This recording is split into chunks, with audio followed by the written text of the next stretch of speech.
Welcome to everyone joining us for this iconic virtual book signing for the Honorable Author, Dr. Faye Williams. Dr. Williams is the National President and CEO of the National Congress of Black Women and former counsel to the U.S. Congress's District of Columbia Subcommittee on Judiciary and Education. Dr. Williams holds a Master's of Public Administration from the University of Southern California, a Juris Doctorate from Howard University School of Law, Administration and Supervision credential from UCLA, a Bachelor of Science degree from Grambling State University, and a PhD in Public Administration from City University of Los Angeles. She completed her Doctorate of Ministry degree at Wesley Theological Seminary. Dr. Williams has authored this phenomenally, my God, written book on her friendship with the late, great Mr. Dick Gregory titled Wake Up and Stay Woke, Running for Life. Joining me tonight for the question and answer session is the great moderator of the Great Women Book Club, Mrs. Jumani Kane. And what a surprise tonight in the house with us is none other than Mr. Laval Bell. Let me get him off stage until he gets his cat. There he is, the Honorable Mr. Laval Bell of Noah's Ark Publishing, the publishing company who published Wake Up and Stay Woke, Running for Life. And we're so honored to have you. Dr. Faye Williams, welcome and congratulations on what I call a masterpiece, a literal work of art. I call it akin to a Van Gogh and a Picasso. Welcome, Dr. Faye. How are you? Oh, Apostle, I am blessed and highly favorable. But credit that to Dick Gregory. He was such a wonderful person. I just had to put it on paper. And then, of course, Laval published it, so that helped too. Yes. Your modesty and sincerity is well taken. But since you are the one that got this team together from Noah's Ark, we give honor and glory to God for such a phenomenally written book. I'm not saying it to be saying it. It is phenomenal. And we want to go straight into the Q&A. I want to encourage those streaming, watching via Facebook and YouTube to please like and share. As I'm going to post some information momentarily on how you can get your copy of the book. I'm going to turn it now into the hands of our moderator, Jumani Kane, for the Q&A session. Good evening, Dr. Faye Williams. Good evening to you, I'm so Jumani. excited. I am. And this is an honor and a privilege. Hello, Mr. Laval Bell. Hi. Thank you. Nice to sit here with you. I am so inspired, and I tell you, this book was a very great read for me. So, let's see here. What inspired you to write a book about your friendship with Mr. Dick Gregory? Well, he passed away in 2017, and there's so many things that have been written about him and, of course, by him, but mine had to do with the time I spent with him over a 30-year period. Some of it was fun, but of course, I write when I'm in pain. And when he left us in 2017, I knew no better way to honor him than to write a book about the last words I heard him say and to make the promise to him that I was going to do my best to follow in his footsteps, to do as much as I could for justice in this nation and in the world. Wow. I'm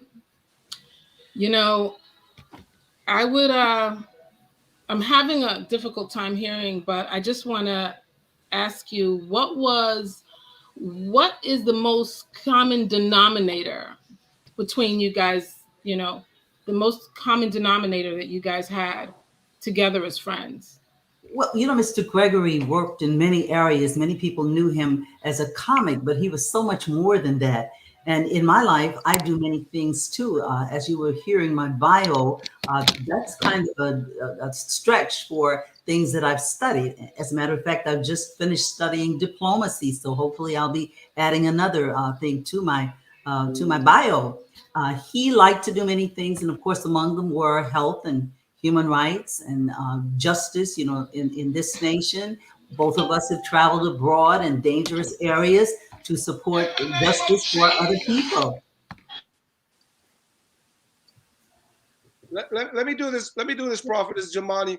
Since you're having difficulty hearing, let me go ahead and take control of the question and answer session right now.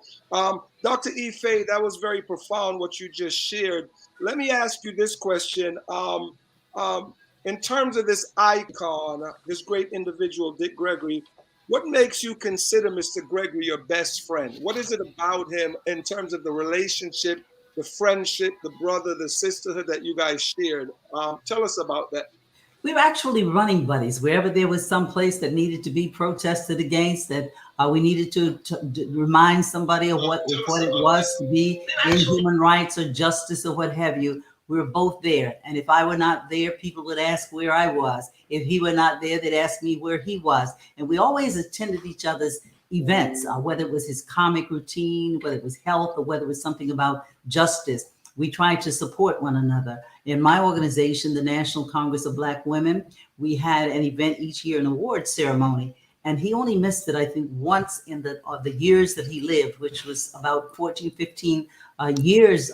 We had known each other and we had this event. He was always there. He cared so much and honored Black women so much that no matter where in the world he was, he made it a point to attend our event. And he would talk with the women for as long as they wanted to listen, whether it was his jokes or whether it was about their health or some kind of wisdom. And anytime I talk with anyone and ask them on my radio show if they knew Mr. Gregory, the first thing they will remember is that he taught them about the importance of drinking water. What a great commentary you just gave, which is a segue for me to make a quick comment, which are two of the parts of the book that really, really blessed and resonated with me. What he wrote actually on women, and also two of the parts of the book that really, really blessed and resonated with me. What he wrote. People would be surprised to find out that Mr. Gregory was very, very health conscious, and for those of you who understand the importance of holistic and naturopathic medicine, make sure you get this book, because there's some definite health advice in there that will be a blessing to you. Dr. Williams, there are books and writings interspersed, throughout the world on Mr. Gregory's life. What makes this book, Wake Up and Stay Woke, Running for Life, different from the plethora of writings out there? I'm glad you asked that. He has, as you said, many things written about him. He has many documentaries. People know a lot about him, but it's generally in the area of, either health, or it's in the area of justice, or it could be, something else. It's comedy. But I've lived with him in terms of being a friend for more than 30 years. So I saw the best of all of it. And I was able to attend many of his events. As I said earlier, he attended many of mine. So mine is a very personal story. And when he left us, I thought that it was important for me to carry on as much of his work as I could. So that's what I wrote about in the book. And then I tried to remind people of the things he said. If you'll remember, when you were on my show, I always asked the question, did you know Dick Gregory? What do you know about him? And everybody knows something about him, whether they personally met him or not. But I was just blessed to meet him when I was running for the United States Congress. And he came to one of my events in Louisiana. I'm a Louisiana girl. And he came to one of my events when I was running for the United States Congress. And I continued to talk about my mom and what she taught me as a little girl and as I was growing up. And, he could just think of comedy right on the spot. He didn't have to practice for it or anything. So when he was called to come to the stage, he came up and he said, I want to meet your mother, who happened to be sitting in the audience at the time. But I want to meet your mother because you remember so much about what she taught you. And I want to know how she helped you to remember all of this stuff, because my children don't listen to anything I say. The only way I get to talk with them is I pull my chair up in front of the refrigerator. And that's when I get to talk to them. My mom didn't have to do that. But I lost my mom in 2020. God rest her soul. She would definitely concur with those sentiments. To conversate with us, she had to corral the refrigerator. I see moderator Jamani's coming in right now. Yeah, I have a question. Okay. In chapter 4, Justice for All, and I love this chapter, by the way, you wrote that Seeing his bravery so often just sealed your belief that fear should never stop anybody from doing the right thing. Absolutely. That's one of my favorite parts of the book, too. I can remember that very well because from the beginning, when I met him, I had just come back from a dangerous mission. He had come back from one shortly before that, his to Iran, mine to Iraq, and all around the Arabian Sea. He taught me that fear and God do not live in the same space. They don't occupy the same space. So that meant that whenever there was something that needed to be done, the first thing you think about is whether you're afraid or not. You just almost automatically go to it and you want to do something about it. So that's what we always did. We traveled all through the South. We traveled to England. We traveled to some of the African nations. And then here in the United States, when I ran for Congress, that was not a picnic. That was a very dangerous time. There were people who would not even shake my hand. They would jerk it back. You know, when I reached out to, I am from Louisiana, where we sort of have three races, three whatever. We have, black people, we have white people, and we have Creoles or mulattoes or what have you. My mom comes from the mulatto side, and my dad comes from the black side. So I would walk around and try to be friendly with people. And I've had people say all kinds of things as I was running for office. Just if I could just share one of them. When I was running, a gentleman walked up to me and he basically said, I never thought I'd live to see the day where I was going to have to choose between a nigger woman and a Republican, but I believe I'm going with the nigger woman. See, I had to accept that. He had good sense. He knew which candidate to vote for, even though he had said it, in a derogatory way. But that's the kind of race I had to run. Mr. Gregory, was in the civil rights movement. He had to take all kinds of things, words to him. Now, he always had a return word to those who were disrespecting him. And I, just one of his stories that I remember well, that had to do with not being afraid of anyone. When he walked into this restaurant down south, everybody's probably heard that story. And he sat down and the waitress came over and said, "We don't serve colored people in here." And he said, "Good, I don't eat them either." And proceeded to order the whole fried chicken, And then, of course, Ku Klux and Klan walked up to him and said, the N-word. And he hated me to say the N-word. He wanted you to just say nigger. That's what it was. And he said, okay. And he proceeded to eat they said, "Whatever you do to the chicken, we're going to do to you." He picked it up and kissed it on the rear end. So they left, so he always could find humor in something. I have seen him at funerals have people just rolling in their, seats about what he has just said, because he could always think of the appropriate thing to say, whether it was a sad occasion or whether it was a happy occasion. It didn't matter. He could think very fast for something that fitted the situation. Dr. Williams' profound response, obviously that ignoramus who called you a nigger woman, obviously he didn't read Dick Gregory's book titled Nigger. The first Dick Gregory book I wrote in college. We have to kind of move it forward now. I have to get to this question quickly. You described Mr. Gregory as brave and fearless, and that is true. Yes. In chapter 4, you wrote, "Seeing his bravery so often just sealed my belief that fear should never stop anybody from doing the right thing." In what specific way have you implemented Mr. Gregory's philosophy in your own life? Watts riots, Carver Junior High School, etc. Right. And then I've been out on the Arabian Sea during the first Gulf War, where I spent 40 days on the war. And I was the one who took the responsibility for consoling the women and helping them not to have too much fear that they couldn't function. Our ship was boarded during that first Gulf War. I was on the ship with about 200 other women from around the world.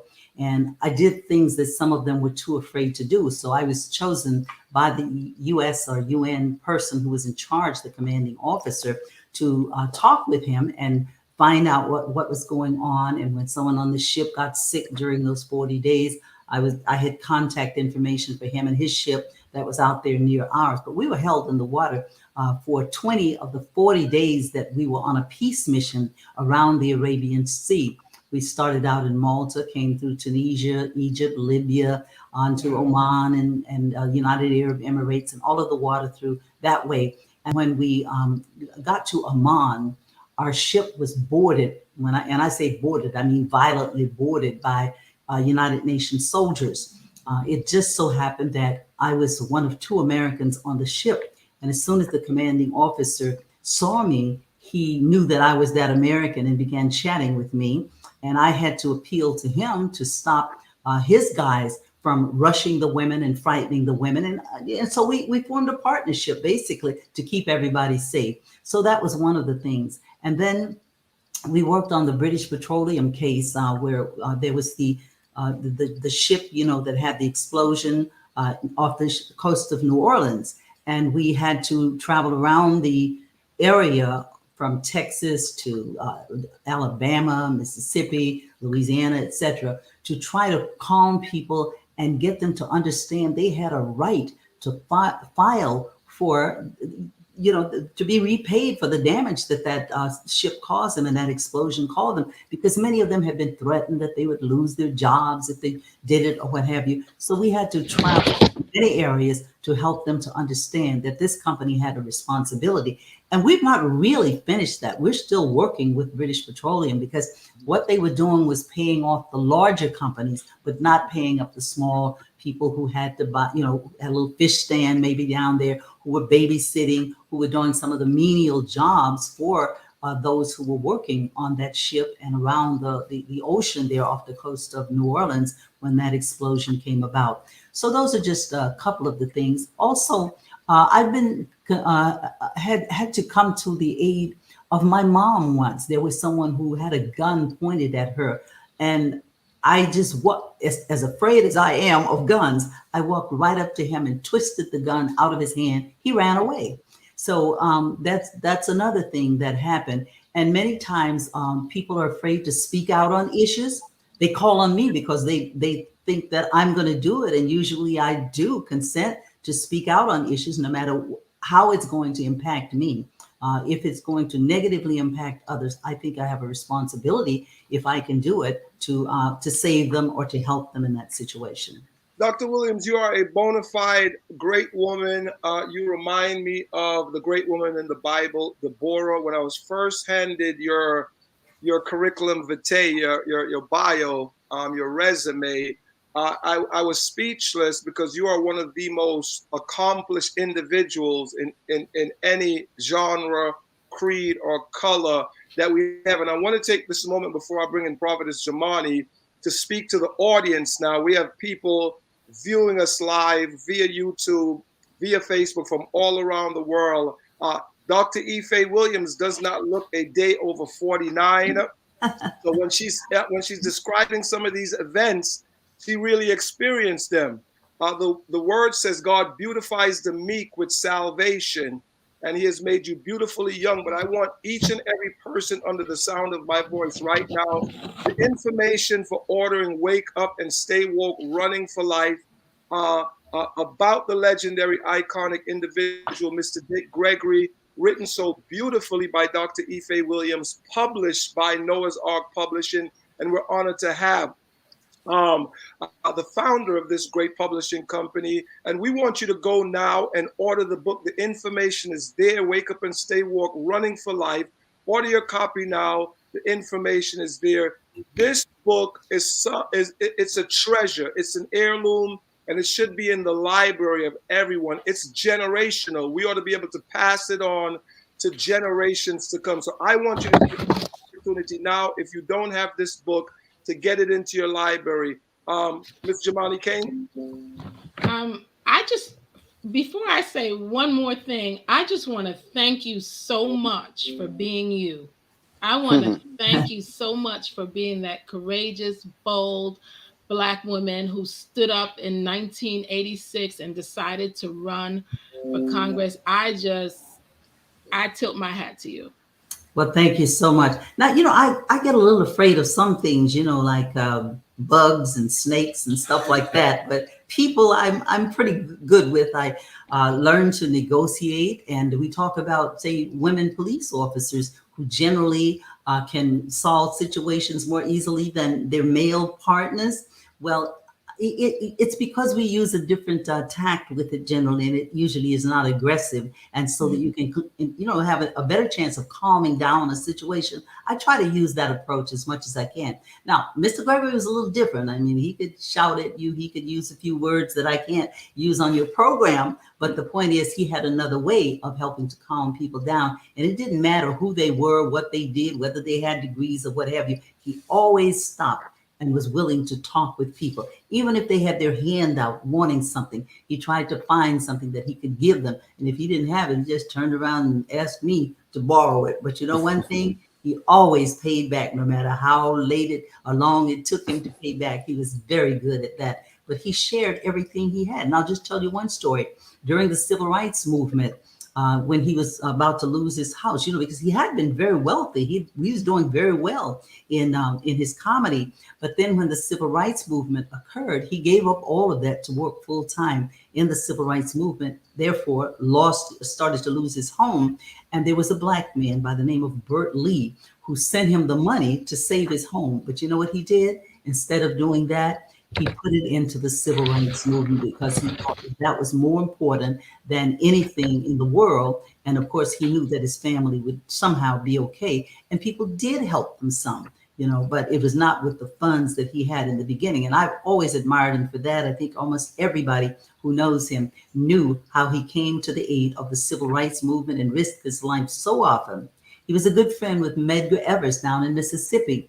He went to Mississippi, and as a matter of fact, would have been with Medgar Evers the night that Medgar was murdered, had it not been for the fact that his own young son, a 3-week-old baby, died in Chicago, and he had to leave Medgar and go to Chicago to be with his wife, Miss Lillian. Yeah. Wow. What Shirley, you were saying something, Giovanni? No, I was going to say that was an interesting chapter in the book. It was almost as if, he was kind of prophetic with that as well. And Yes. He really, really was. Well, he was prophetic with something else. Many people may not believe that, but if you were around him for as long as I was, you'll know that even when Hillary Clinton ran for president, and many women in particular were so excited that we were finally going to have a woman president, everything led to the fact that she would be president. He told me long before that, I know you're all excited, he said, but Hillary is not going to win. She's not going to get credit for the win, is basically it. And that was sort of like my race when I ran for the United States Congress. Many people believe I won, but I didn't get credit for it. So he said also, basically, he predicted what happened at the White House on January 6th. He said that it was going to be difficult to get Trump out of the White House. All of that came to pass. He talked about the National Guard being called out. And this is long, he was already gone when this happened, but he told me that years before that would happen. So there were many other people, I'm sure, who can tell you there were situations when he was prophetic. Very, very prophetic, even with Brother Malcolm as well. Absolutely. Brother Malcolm, that was amazing. I'm just actually in awe, at the body of activism, the work of activism that you and Mr. Gregory did. How did the activism how did you become global activists? Well, I think we both did some of that before we actually met each other. We had both traveled to some dangerous places in the world. But when I met him, or shortly after I met him, I should say, we went because of the British Petroleum case. Mm-hmm. We couldn't get any satisfaction for the people in terms of getting them paid for the damage here in the United States. The Office of British Petroleum is in London. So we went to London, and I'm a lawyer, but I didn't know laws in England. So we were a little more cautious than we usually are. But we did picket the British Petroleum office because the owner of British Petroleum seemed to have been out of town, even though they knew we were coming. No one was available. And typical, what many people will do, they sent a black security man to the door to prevent our coming into the building. So we had to picket. I mean, that was the only thing that we could do. We couldn't get a chance to speak directly with the owner of British Petroleum, but that never stopped us. And there have been other situations that we have taken on. There was a time I was invited to take on the supervision of the women's division of the African American Summit And this particular one was in Equatorial Guinea. Well, naturally, anyone would be excited about being asked to take on and supervise something in another country. But he always taught me to read. He talked about the importance of reading, and he had so many books. Every Sunday night, we'd go to a store, we'd look for magazines, books, everything, and he would read them. He taught me to go down to the museum here in Washington, D.C., where the headline of papers from around the world was up. The current one was up every morning. So I began taking my walk down to the museum so that I can see what was going on in the world. He did the same thing. He advised that you always need to read more than one opinion. You read opinions from all around the world, and you'll begin to see the difference in the feelings or the positions of people. So I've done that. My house looks like a library. I have my first level is a new level. It has bookcases to the point that I can't put anything on the wall anymore. Just have all these bookcases. My second level, which is called the Cicely Tyson Library Room. She was one of my best friends, and Mr. Gregory introduced me to Cicely Tyson. So when she passed away, that room became the Cicely Tyson Library Room. It's painted in her favorite color, shades of purple, lavender, and what have you. But reading was always something he did. Now, in his later years, I had to do the reading. I have stayed up the entire night holding my eyes open, propping them up, reading a book to him because it was something that he knew that we needed to know. It could be about health, or it could be about something going on anywhere around the world, but he thought we needed to know it. So I kept up with everything along with him. As his eyes got bad, which mine have started to do, I would read to him in newspapers. He would tear off things. If he couldn't read it at the time he was traveling, he would tear off the articles. He would go through the entire paper to see if there was anything he needed to know, tear out those pieces, take it with him. And anytime you ran into him, he was going to have some papers. He was going to have something you needed to know about. He had it right there in that luggage or wherever, his case on his shoulder. He would carry like 10 or 11 bags on his shoulder, on his arms, everywhere. He always carried a lot. I was going to ask you, because you write about that in this book, and I was going to ask you, did he really carry that knapsack full of books like that all the time? Books and vitamins, because he always wanted to have the right thing for whatever your ailment was. So between those two things, you would have it. There was a time in his life he also carried his food because he was very, very conscious of what he ate. Right. And of course, those of us who are out there and often doing things that are dangerous, we never know what we're going to get for lunch or for dinner or for breakfast. Somebody might be ready to take us out. So he initially carried his food. Later in life, it was mostly books and vitamins. Wow. Okay. And I just have another question. Were the black bean burgers really that good? Oh, they were. Oh, yes, absolutely. That's where I learned to like black beans. There was a Friday evening, and almost in any town, probably yours is the same. That Friday evening is not the time to go someplace, say in the high traffic. But he called me from Baltimore, Maryland, where he had just done a show, and asked me to pick him up. Now, I'm going, you don't really know me that well if you don't know that I don't like to drive in a lot of traffic. But he was so charming when he asked that I did drive to Baltimore, which is almost an hour drive in regular traffic. So I went and I picked him up. Naturally, he was not ready because time didn't really mean anything to him. Even when he had shows, they may have paid him for an hour, but he might have talked 4 or 5 hours, So he was not ready. I had to help him get packed. And on the way back, I got to know him very well. We talked a lot. He then began taking the liberty to invite his friends over to my place. These black bean burgers and all kinds of other veggie burgers. But his point was to prove to his friends that the taste is really in the in the seasonings. I mean, you could take anything and put good seasoning in it and it will taste good, So he would invite people over to see that. Now, of course, he put a lot of cheese on it. I don't know about the health, how healthy it was once he put all of that cheese on it. But that was my introduction to him and his cooking. That always his family is shocked to hear all the things that he did as we traveled together and worked together all of those years. Now, naturally, when you cook, you have to wash the dishes. That's something else he taught me. In the Army, he told me we had to rinse the dishes off. Then we had to put some hot water and some Clorox in the sink and let them soak. After that, you take them out and put them in the dishwasher. At that point, my thought is, what is the dishwasher for if you've done all of that? But Right. again, his family was shocked to know he knew how to wash dishes because these are things he was rarely at home. He was almost always on the road, either speaking or doing his comedy or something. So when I say that, they always laugh because he never did those things at home, but he certainly did them here. Now, I used to, do that when he was here, but I don't do those three things right now. I Right. just kind of rinse them off and then either put them in the dishwasher or I wash them in the sink and maybe put a little Clorox in Wow. them. Yeah, but I think they're just as clean as they would have been with those if I'd done those three steps. Mhm. What a journey. Dr. What? Williams, I wanted to say this quickly because I have to keep in mind that we are on a time schedule. Okay. Those are some phenomenal responses. I want to take this opportunity to greet some of our audience members. Lady Diane Jones, all the way out of South Carolina, Pastor Deborah Freeman of Jacksonville, Florida. Um, Queen Yolanda Thomas, a fellow Cajun, is tuning in from Texas Oh, via Louisiana. Elizabeth Hodgson, who graduated from a treatment program here in Jacksonville over the weekend. From Harlem, we have Emily White. Detacia Norris Evans is coming in from New York City, and Valerie Eccles, who's in Memphis, Tennessee right now. And I want to encourage each and every person.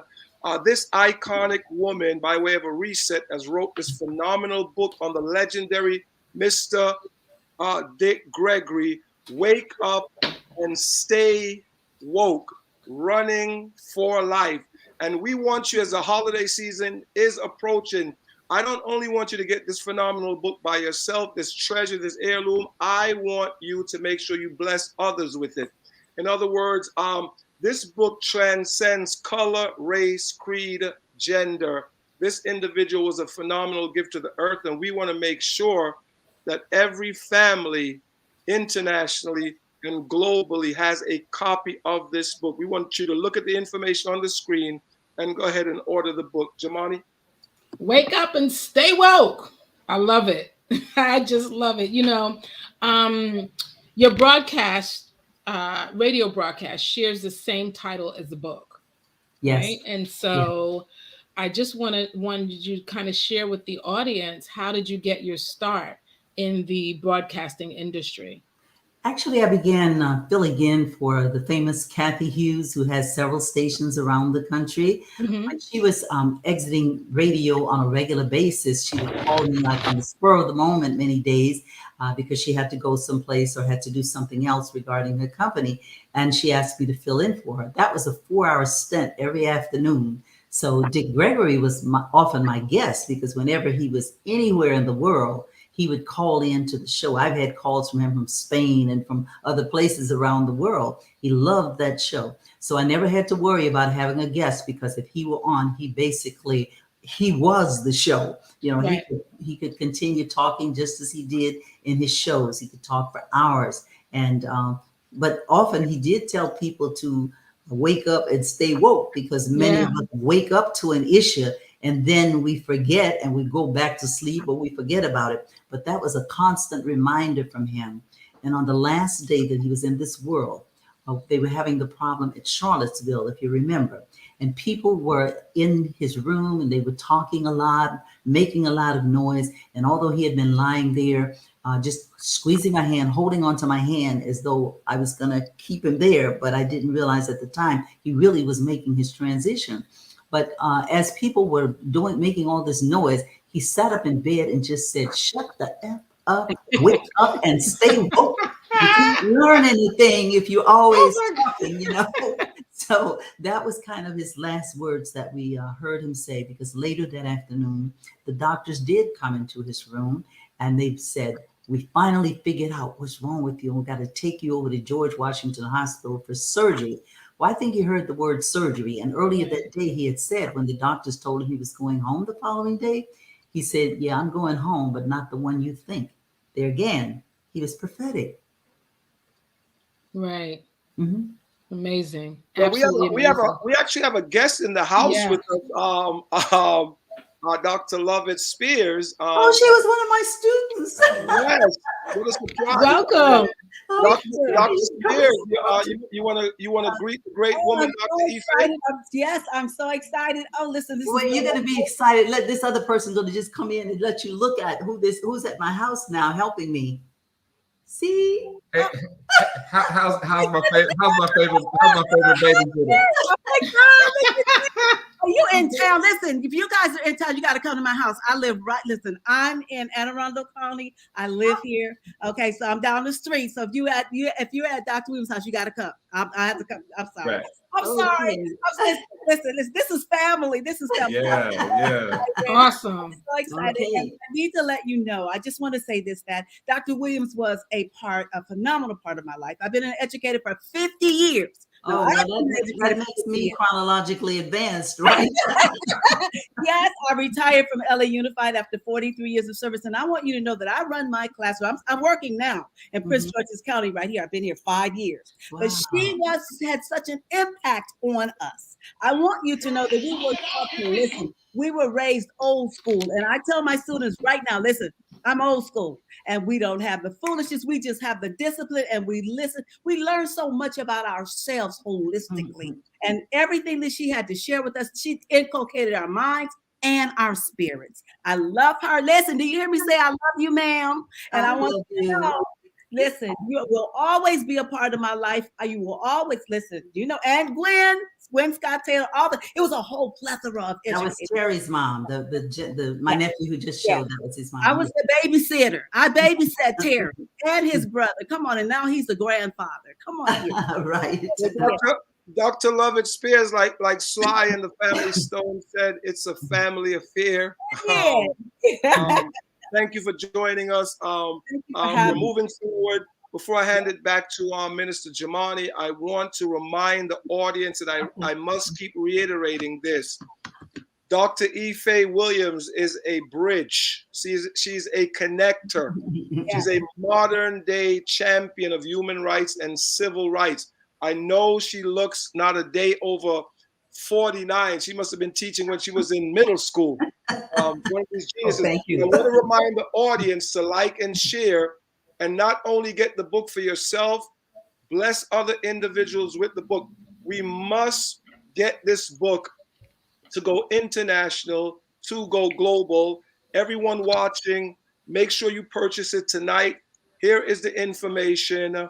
Support this iconic, great woman's work on an equally legendary, iconic individual, the late, great Mr. Dick Gregory. Back to our next question, Jamani, moderator. Well, I just want to take it back for a second. I want to go back to the radio broadcasting, and I just wanted you to share with me, what do you think your audience gains from your broadcast? Stay woke. I think they're reminded of the work of Dick Gregory. Many of them learned things that he did that they didn't know. I've never had a guest on who didn't know something he said or something he did. So it's a reminder of their responsibility, not only in their city, but around the nation and the world. For instance, the Haiti situation now. These are people who, on my station, it's a progressive station, they're interested in what they can do about that. Every time something comes up where we need to show that we care about it, we want to do something about it, because it doesn't matter if we care if we don't do anything. So he taught us how to be out there, how to be involved, and not to be afraid to get involved. Some people think about their job, losing their job, that kind of thing. We can get another job if you need it, but you need to be out there showing consideration, showing that you care by what you do, not just by what you think or what you say.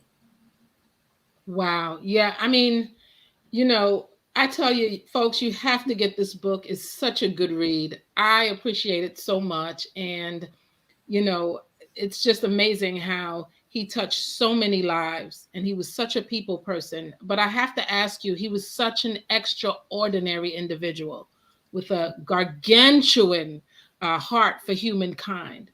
I just want to know, what was it? What do you think drove him so hard? When he was growing up, he had a very difficult, very hard life. with I think he had six. There were six of them in his family. His father was not at home, like many of us didn't have a father in our homes. But his mom did day work for people and had to leave them at home often.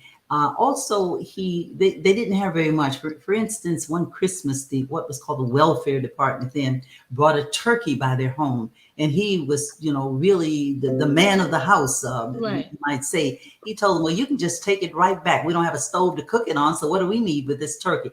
That's how, poor his family was. And he always would tell the story about if a rat ran across the floor of their house, they knew he was just taking a shortcut to somebody else's house because they didn't have nothing for him. Again, he can make a joke of it, but he did have a very difficult life. It was in those days when, even though he was a track star, he couldn't get credit for winning those district and state races. Always a white person was shown as the winner. But when he actually was the winner of it, he was protesting when he was in high school about rings and gowns and yearbooks. All of that was done by white people. He thought way back there that there should be some black people who would have the opportunity to handle that. And he had protests in his high school about that. Now, he was so good at track. He hadn't really thought about going to college, but his track coach knew someone at Southern Illinois University and got him into the university on the condition that he was going to work hard and get some better grades while he was there. So that's how he went there. But he was, his mother would never have been able to send him to college. Right. And I was impressed with his passion for running. And I have a question, because this is also in the book. And did he really run from LA to New York? He did, yes. Ali did a stint with him, and some other athletes and people did stints with him, but he did that all the way. And then, of course, after that, when he was much older, he ran from New Orleans to Baton Rouge. Well, that's over 80 miles, that he did that in the hot sun of Louisiana. That was important. But he had liquids, he had, things, products that he believed in that kept him in good health. Now, he said his feet hurt pretty bad, but he was in good health in order to make that.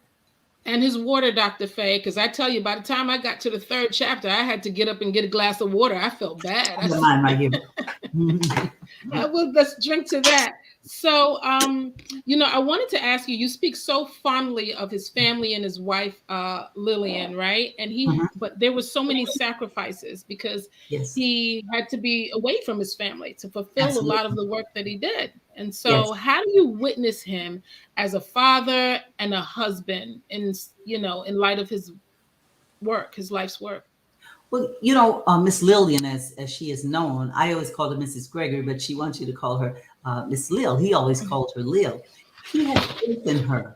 When he was on the road, he knew that she could handle whatever was going on with the children back home. Even when he came home and was there for a period of time, he never went to the school, he said, because he wanted the people at the school to know that Miss Lillian was in charge of the children. That was something she did a very good job with. Now, there were times when she went on the road with him, and she was just responsible. The other thing is that she kept his schedule. She knew where he was at all times. People would often ask me, well, can you get Mr. Gregory to do this or come this place?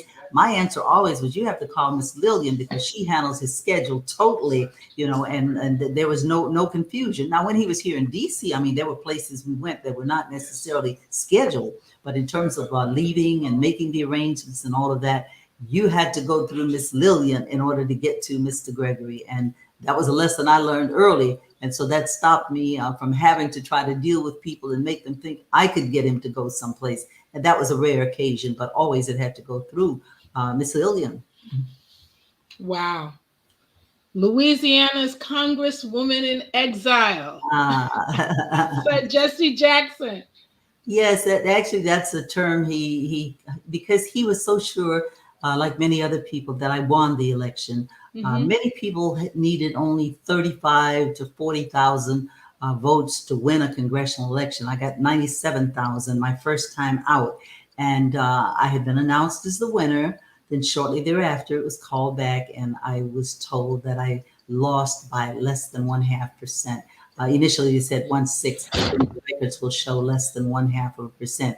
Nobody believes that, but that's what happened. and life went on. I mean, I didn't just sit around and cry about it. In a few days, I was up and actually going to Mr. Gregory's health camp that he had down in Fort Walton Beach, Florida at that time. He gave me a week or so down there so that I could recoup. That's all I needed to get over it and get back to work doing other things. And let me tell you something, Dr. Faye. This is one of many lessons that I take from you in this book. And I actually admire how you said you give yourself a timeline to get over something. I Yes. love it. I said, now I'm taking that one. Yeah, absolutely. I sort of 6 weeks is probably enough 6 for weeks, yeah. anybody to do. Now, my mom passed away in March. I can't say that I got over that, but I mean, I'm functional. Right. Yeah, I still get teary when I think about certain things that she did, but it never stops me from doing what I need to do for those or with those who are here still living. I totally honor my mother. Her picture is up in my living room, and I say good morning, mother, and good night, mother, all the time. But at the same time, I remember the things that she taught me, along with the things Mr. Gregory taught me. And then another person I was very close to was Congressman Mervyn Dimely, who passed away shortly after Mr. Gregory did. Though I've always had, people in my life who helped me to move on from one thing to another. I attended Grambling, as you heard, and there was Coach Eddie Robinson there. He taught the young women as well as the young men that we could do anything we wanted to do so long as we were willing to pay the price. And I mean, I've paid some prices for things I've done, but I believed in what I was doing. I believe it made a difference in the lives of many people. One of my students, Levette will tell you, is in Los Angeles now. He has served as supervisor of Los Angeles County. I had him in seventh grade as a student. That's Mark Ridley Thomas. He was just Mark Thomas then, right? But he then took on the name of Ridley Thomas, and he has been supervisor of Los Angeles County. He's now, I believe, a city council person. He's gone back to that. I have students who are principals of schools. There are some of them television people, actors and reporters and what have you. And I'm always happy that I have so many people who call me mom or auntie. I don't have personal children, but you wouldn't know that by all the young people who called me mom. And I've been able to influence their lives. And I think since I have had so many gifts in my life, even though I've had a struggle too. I came from a family of 9 children. My mom reared us basically by herself after I was 11 years old. But she never allowed us to get away with the fact that our father was not in the home, or that we didn't have all the things that somebody else had. She taught us, just like Coach Robinson did, that we could do anything we wanted to do as long as we were willing to pay the price. And I think about that sometimes because there is a price to be paid for being out there, stepping out front. And that's the kind of thing that Mr. Gregory just continued as I was not around the others that I mentioned. He knew my family. I knew his family. One of his sons, Dr. Christian Gregory, works with me now and is very helpful to me in much of what I do as I try to be helpful to him also. Let me just do a quick reset, please, because I want the audience. It's very important for me to have the audience to understand the importance of having this particular book in their library to pass along for generations. This is an iconic, generational, literary genius that's in this book, which encapsulates so much about this great man, Gregory. As previously stated, Dr. Faye Williams, you are a bridge that connects us in the modern day to generations past, and we cannot allow this book to go unnoticed. By way of a reset, this is the iconic virtual book signing for this great book. There it is right there. Pictures worth 1,000 words. Wake Up and Stay Woke, Running for Life on Dick Gregory by his best friend, none other than the legendary, honorable, great woman, Dr. Faye Williams. Like and share this video. Please subscribe on YouTube and make sure you encourage family members, friends, and others. This is a time to even get a couple of enemies involved, frenemies. Make sure everyone on your radar has this book. Jamani? Bless your enemies, praise God, with this good read. Now, I just want to ask you, I know that Mr. Gregory was an powerful activist, right? Yes. And mainly involved in the civil rights movement. What other movements was he involved in? Well, he has certainly helped Native Americans with their fishing rights up in the Mhm. upper Northwest. He spent time there in jail, as did Mrs. Gregory. She worked with him on that occasion. She actually went to jail with him down south too, when she was working in the civil rights movement with him.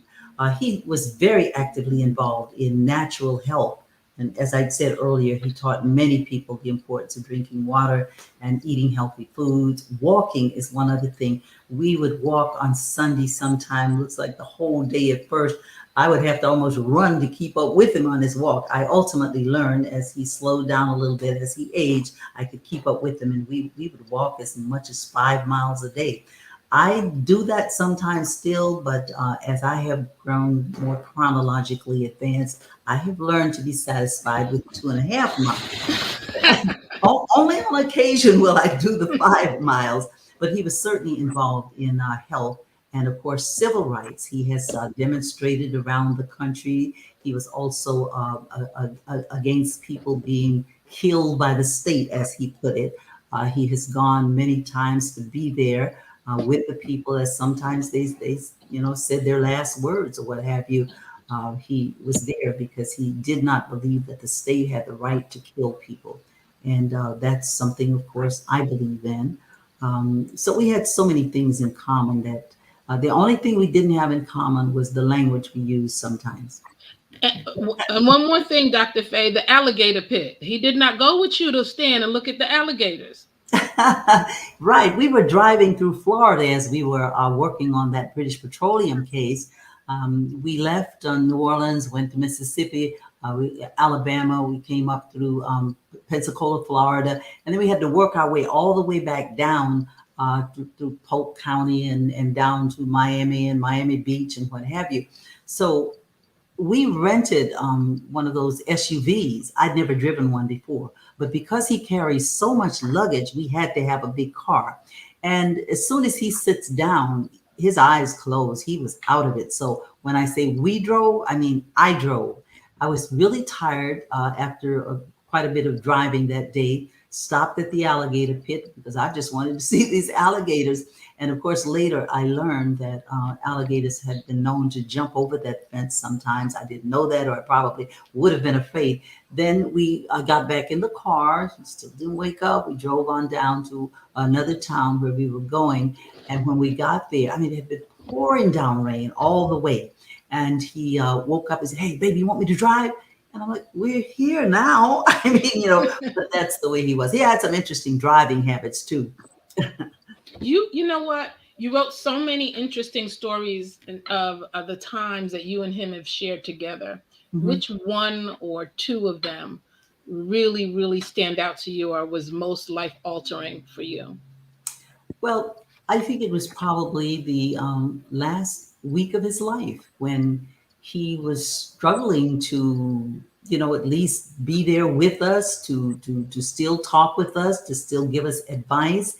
Now, usually he would not want me to leave his bedside. It was he would just hold my hand. I mean, for hours I stood there holding his hand. But even during that week, he was giving people advice, and they were not knowing that he was about to leave us, but he was still giving advice to people and urging them to stay woke to what's going on around you and be willing to do something about it. I think that was probably the week of his life that I remember most. Of course, there were a lot of fun times too, but that was sad. It was we were anxious, but we were there for him, and he was happy to have us around.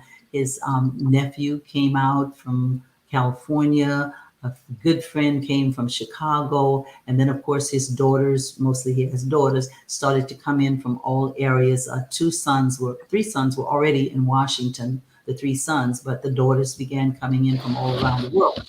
They perhaps felt that he was making his transition. I was refusing to believe that he could ever die. That was hard. And people began calling me that night. They too were, there was disbelief because everybody thought Dick Gregory would live forever. So Right. that evening, I came home and I had to speak at church. I'm a minister among other things that I do, and it was my day to do the message. And I had been crying, crying, crying. And I got there, and my pastor was sitting there, and she said she was wondering if she were going to have to, just take over the message and do it. But I remember walking up to the pulpit and taking a deep breath, which he always reminded you to do, is to breathe deeply. And a young man whose name is Chef, who used to drive Mr. Gregory around, was standing in the back of the room and kind of coaching me to take those breaths. And the first thing I decided to do was to tell one of his jokes. After that, it was like my pastor says, it's the best message you've ever done. But that took a lot of doing that day, and I'm glad I did, because anytime I have the opportunity to honor him, to speak about him, to tell people about him, and to listen to the stories of others, I'm always excited to do that. Wow. Dr. Faye, I have a quick question for you. Can I give you a quick answer? You're both a Renaissance woman. Do you also fly jets for the Air Force? Do I? Do you fly planes also? No, I don't think so. I've ridden many for the first time. I've gone from Dulles Airport to Turkey and places like that on the very first flight that goes. I have the feeling you're talking about something else, but I'm saying I have ridden. You are the most accomplished individual I've ever had the pleasure to meet. So I had to ask you, are you also a fighter pilot? Well, I guess you might call me that, but I'm about to get a new title in just probably a few days, and I'm going to be a diplomat. Actually, I've studied diplomacy, and I have taught international law, so I'll be working in that area. Yeah, I'll be flying a lot of airplanes, hopefully. Yes, awesome. Yes, I know you will. I know you will. Back into the hands of Jamani. My nephews here have been practicing calling me Her Excellency. I'm not there yet, but they have started to practice to call me that. I'm gonna call you Your Grace.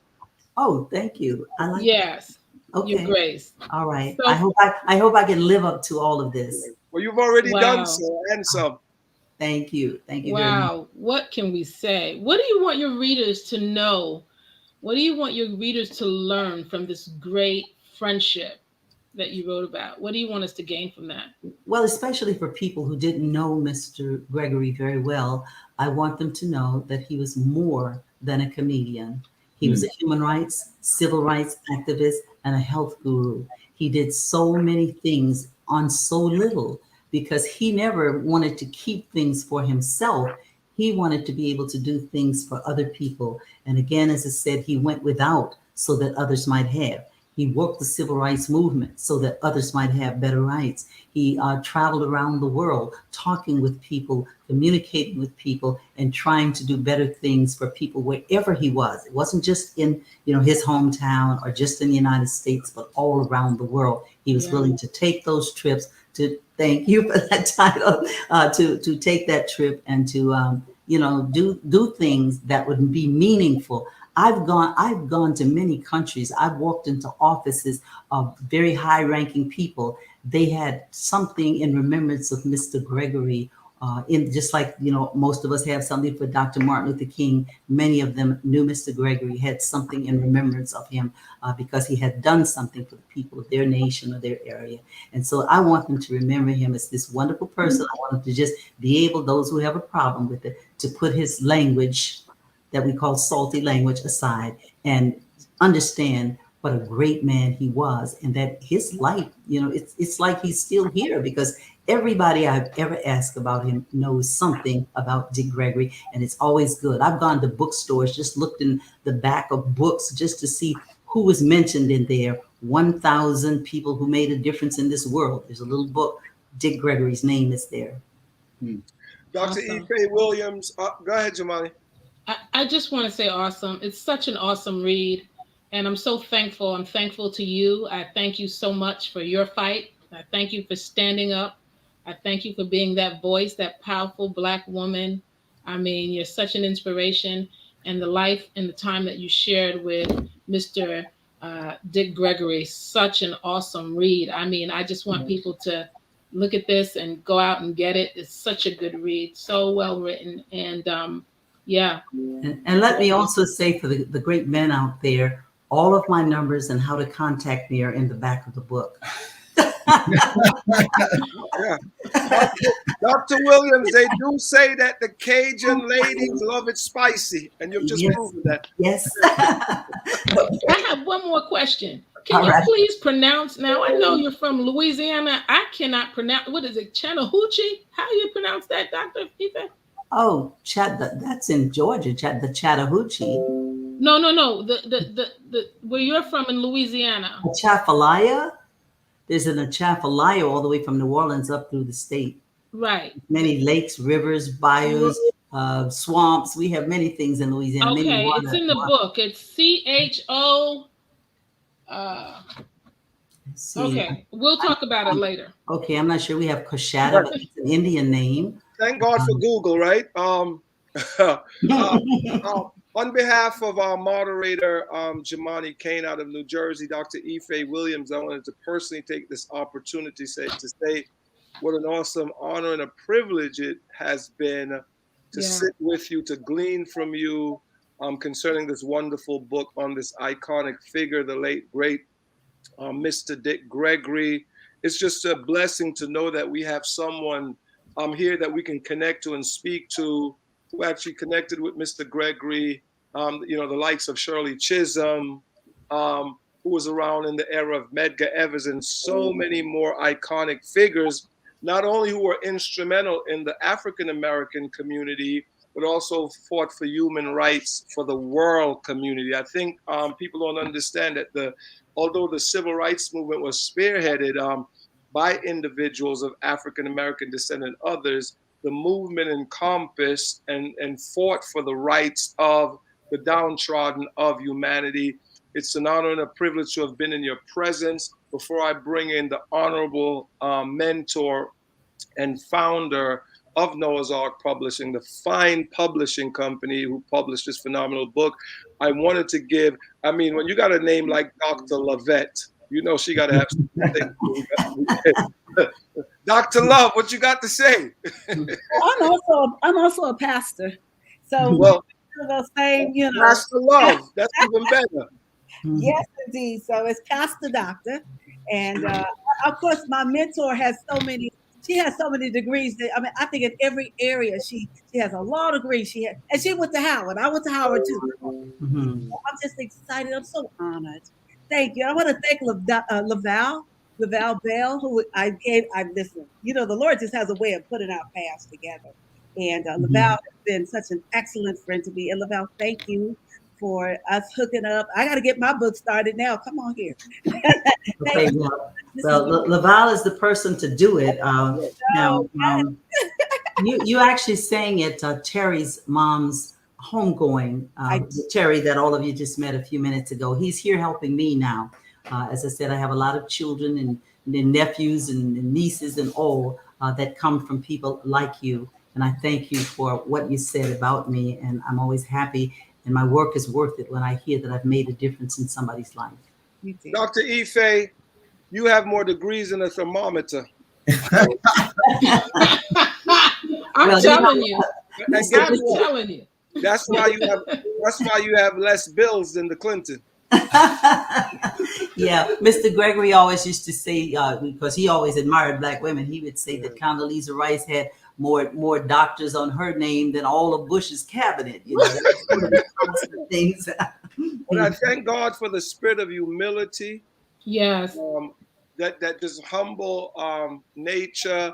And I just wanted to say, blessed is the womb that bore you, and blessed is the seed that fertilized that egg.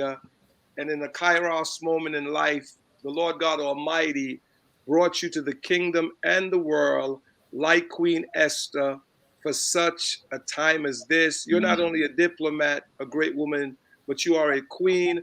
And this is my segue to bring in my mentor, my friend, my kingdom brother, the founder, as previously stated, of this internationally renowned and phenomenal company called Noah's Ark Publishing, the company who published this phenomenal book. I want Mr. Laval Bell to come in before we close with the benediction. Yeah, thank you so much. Give it up. I asked Dr. Apostle Fidel not to put me on, so I look terrible. I'm sorry, but I love uh, Dr. Faye. She's when I met her was, I hate to say love at first sight, but she's just such a great person. When I first met her in her hometown, I asked her. I said, "How is it that you allowed me to publish your book, a very young publishing company?" And she told me, in Louisiana, in her hometown. She says, one of my friends referred you, and I didn't even really look at the agreement. I just signed it and sent it off. I mean, yeah, all those accolades are great, but this is certainly a woman of God. She doesn't push that part, but Dr. Faye is certainly a divine blessing. And my job as a publisher is to expose her to the next generation. I mean, I just really want to expose her while we have her.